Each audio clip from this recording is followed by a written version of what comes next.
April wind cut across the outdoor range in Cranston. 8 men stood in a row in matte black tactical gear. At the end of the line stood Rhett Donovan in a faded flannel, worn jeans, and scuffed work boots. Tobias Grange laughed first, jerking his chin. Wrong place, locksmith. County Fair's 2 exits down. The others laughed with him. On the balcony, Vivian Ashcroft watched with her arms folded, face flat. Rhett looked straight at Tobias. He set his bag down. His voice came low. I'm here because I was invited. Nobody answered. The wind moved through the empty lanes. 48 hours earlier, Rhett had been sitting on the floor of his small house in Federal Hill, rewiring a porch lamp, when his phone rang with a number he did not recognize. The woman spoke like someone who had rehearsed her sentences.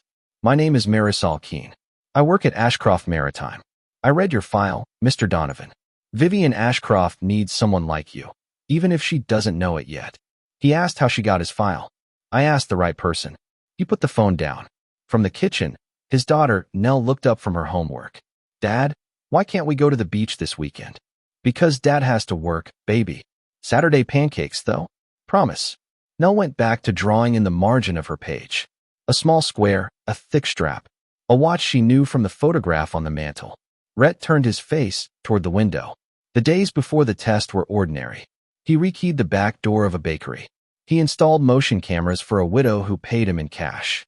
He dropped Nell at school. He waited. He thought about saying no. At the range, he filled out the form. Under years of relevant experience, he wrote 12. Tobias glanced at it and spoke loud enough to carry. 12 years of deadbolts and doorbells, huh? The other candidates introduced themselves without being asked. A former MMA fighter. A Marine. 2 ex-police officers. They spoke about strength and protection like they were describing a game. Vivian came down from the balcony. Today has 3 parts. Fitness, live fire scenario. The last man standing will be with me 24 hours a day for 6 months. Begin. Tobias whispered something to her. She gave a small nod. Rhett noted where Tobias stood, where the cameras pointed, how many exits opened onto the lot. A habit that never switched off. They ran 5 kilometers. Rhett came in 4th. The younger men passed him with small grins. Good pace for an old man.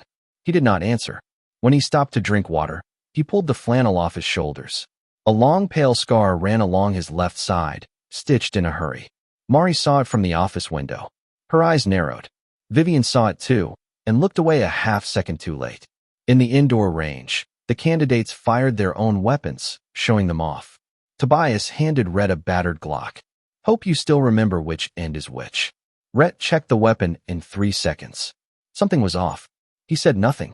He swapped the magazine and stepped to the line. 7 rounds. All inside the center. Fast. Clean. No show. The room went quiet. Tobias smiled thinly. Lucky day. Vivian wrote something in a small notebook. At the break, Rhett sat alone outside, eating a sandwich. His phone vibrated. Nell. Hi, baby. Dad, I got a sticker. That's great, sweetheart. I'll be home before dark. Saturday pancakes? I promise. Vivian walked past, then stopped. How old is your daughter? 8. Your wife? He looked up. She passed in 2022. She nodded, then started to walk. That scar. Where's it from? An old job.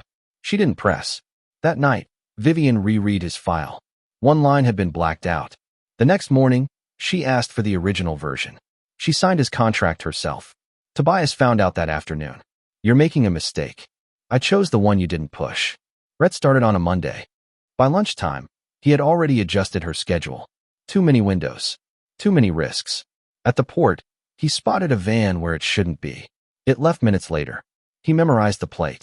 Back at the office, he gave it to Mari. I'll run it quietly, she said. In a meeting that afternoon, Rhett noticed something else. A look between Tobias and a competitor. He said nothing yet.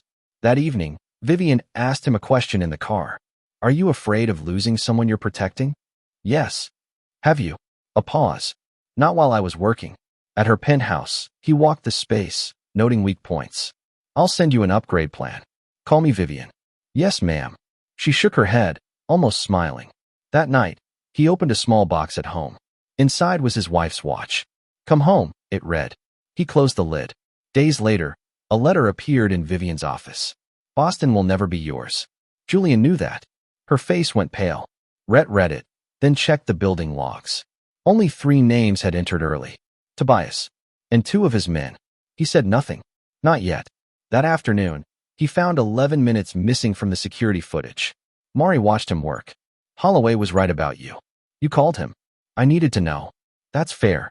The next day, Vivian asked about Nell. Who does she look like? Her mother. Lucky for her. For the first time, his shoulders dropped. She told him about her brother. His death. The unanswered questions. He listened. Grief doesn't hurt the same way twice, he said. She studied him. When Nell got sick, Rhett brought her to the office. Vivian knelt in front of the child. What's your name? Nell. Would you like to draw? At the end of the day, Nell handed her a drawing. A watch with wings. Vivian held it, silent. That night, Rhett followed Tobias. He met a man. A competitor. Photographs were taken. Sent to Mari. Her reply came quickly. Hidden ownership. Quiet money. Something was wrong. Days later, over dinner, Rhett spoke of his wife for the first time. She spoke of her brother. They did not touch. But something shifted.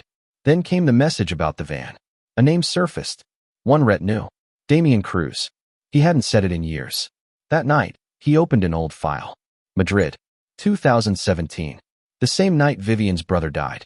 He called Holloway. I think we have a problem. Don't move alone. For days later, everything broke. A fire alarm. A forced evacuation. Rhett changed the route. Tobias tried to stop him. Step back, Rhett said. Vivian followed Rhett.